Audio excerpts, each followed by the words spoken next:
In this video, I'm going to teach you how to connect Astro A30 to PlayStation 5. It's a very easy process, so make sure to follow along. Using the Astro A30 on the PlayStation 5 or even a PlayStation 4 is extremely simple. The headset is natively compatible with any console that you have, so you will be able to connect and use it to listen to all of the audio being output on your console. To connect it, you have two main ways. First, you have the wireless option, which is what I recommend, or you can do it through a wired connection if you prefer. So to do it through a wireless connection, you will have to use the USB wireless transmitter included. So when you unbox the Astro A30, there will be a USB wireless transmitter included among the list of items. You have to plug this into any of the available ports on your PlayStation 5. So plug the USB transmitter into any available USB port on your PlayStation 5.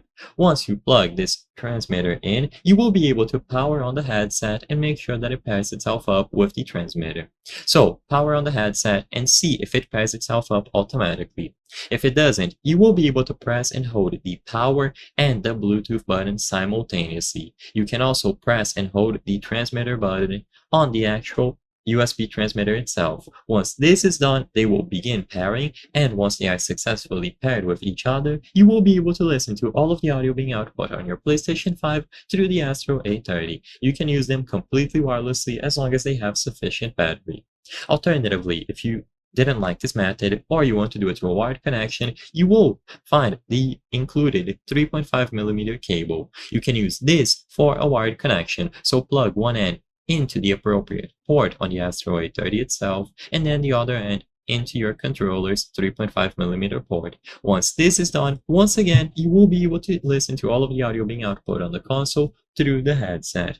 This means that you don't even have to power on the headset. Even if it isn't sufficiently charged, you can still use it through a wired connection. It will automatically work, and it is essentially plug and play. I hope I was able to help you on how to connect Astro A30 to PlayStation 5. If this video helped you, please be sure to leave a like and subscribe for more very easy tips. Thank you for watching.